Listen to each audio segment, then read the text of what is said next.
छोड़ के जाई भीता हम पीछा छोड़ देबोगे, छोड़ के जाई भीता हम पीछा छोड़ देबोगे। सनूर परतौ त जहर खाई के महर जेबोगे, सनूर परतौ त जहर खाई के महर जेबोगे, महर जेबोगे।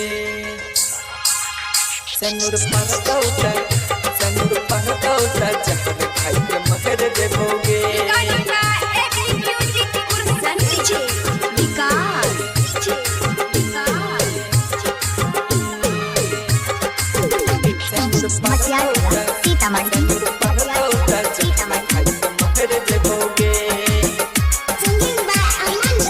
करदी हो तोरा सब प्यार गे, जियते जिंदगी तक कर देनी बेकार गे। संगे जिए मार के क्रिया खाई के रनिया तक धागा बाडोली जहता तैयार थी में जहर जेबोगे, डोली जहता तैयार थी में जहर जेबोगे। सनूर परतौ त जहर खाई के महर जेबोगे, सनूर परतौ त जहर खाई के महर जेबोगे, महर जेबोगे, महर जेबोगे। सनूर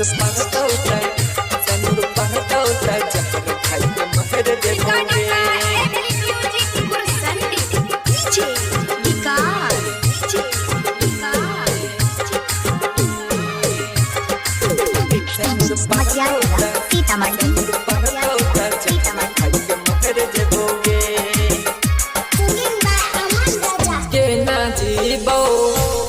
हम गे छोड़ के जाय छी तू नहीं छो तोहरा गम गे। राइटर विकास अमन राजा रानी तो रह गे नहीं छो पसंद गा के धोखा अपन ससुरा तो चहल जदी गे, के धोखा अपन ससुरा तू चल जदी गे।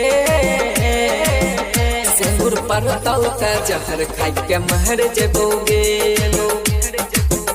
सनूर परतौ त जहर खाई के महर जेबोगे।